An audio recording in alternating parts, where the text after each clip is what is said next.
sand, so you can actually work it to where, and it's all lime and pretty much lime and marble dust. So if it dries on you the first coat, you can still come back and you can work on your second coat. You can almost even leave a joint, and once you get good at it, you can almost leave a joint and actually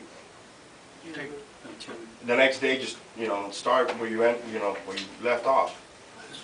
You just don't want a straight line, you want something that's a little bit in, to kind of trying to hide it too. You right. wanted it right on eye level. Yeah, I mean, I'd rather not leave a joint, but if I have to, Yeah. Well, yeah, the reason I'm asking is that sometimes you say, well, we only have like an hour, couple an hours.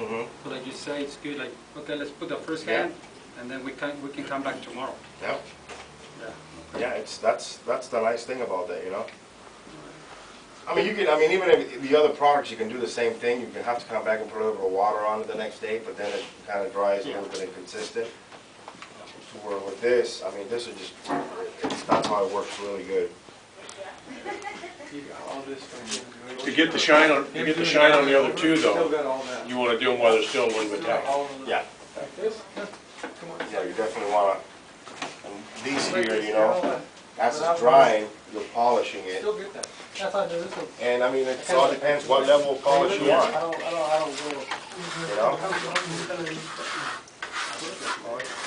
Yeah,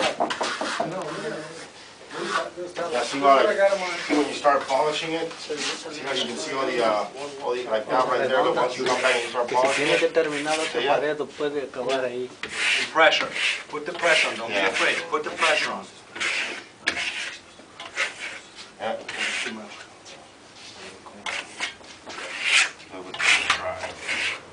It's just on the way that and like any time that you do like a start or anything like that, see like that right there, that right there, that right there. I mean, really the way that you want to put it on, if you put it on this way, you wipe off this way. Yeah. That way you don't leave, So if you go like this, then you come back the other way. So you're kind of laying it on flat like this. Now when you're picking it up, now you're up on a 45. And then you're laying it down, and you're picking it up. So you can lay it down in small strokes, or you can lay it on big strokes and just exit out, That's why I'm saying that Technique. the whole thing here is to teach you basics.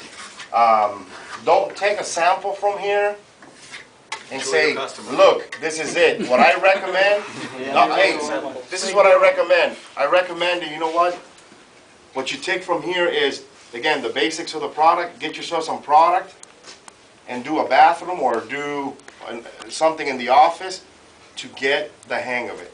I mean, this is that big, You got two guys working on that wall.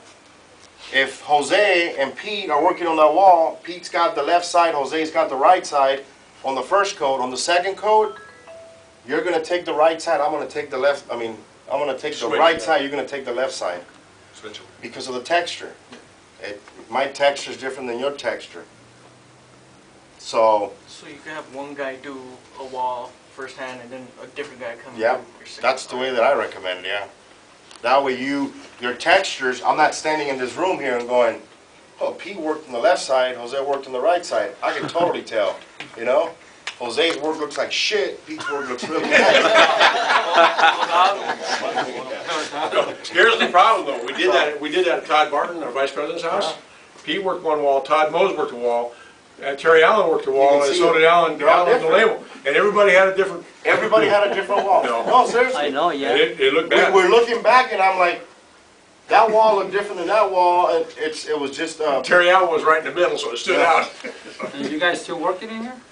We went back. We had to go back and redo the whole You thing. got bullnose corners. You gotta go to the angle to stop, or you can stop in the bullnose. You gotta do I the mean, it's on the bullnose. wall. Well, let me... Do the bullnose. How do you stop in the outside corner? Okay, when we do smooth finish and you have the same scenario, do you stop at a bullnose? Yeah. You do? Yeah. Or the angle? Well, actually, I really like stopping the angle. The angle is the way to go because that's the end of it. Yeah, A bullnose, I don't care what product it is. If you stop, I mean, where are you gonna stop on a bullnose, really, you know? Is it on the edge, is it in the middle, or is it on the other? You're gonna see it. yeah, So I would say angle. angle. You use these on a bullnose, or do you use your trowel? No, I mean, you know, you can use it for the bullnose. You can use a bullnose corner, a bullnose tool for the first try, and then on the other one, I mean, a lot of guys use plastic, Plastic, which is the best. Doesn't stain it, yeah. and you know, kind of like a little bit maybe with a trowel. You know, once it dries out, to kind of get the texture. Yeah. Yeah, all right. You know, bullnoses are tough. Again, that's where Yeah. your technique comes in Yeah. on how you normally kind of do it. I mean, I know how I would. That's what I would do. I would run my bullnose tool on the first one. On the second one, maybe I'll run it again. Kind of get rid of the two little ridges that it always leaves you. Working with a trowel there, and then maybe after that, just run a plastic on them. Sí tiene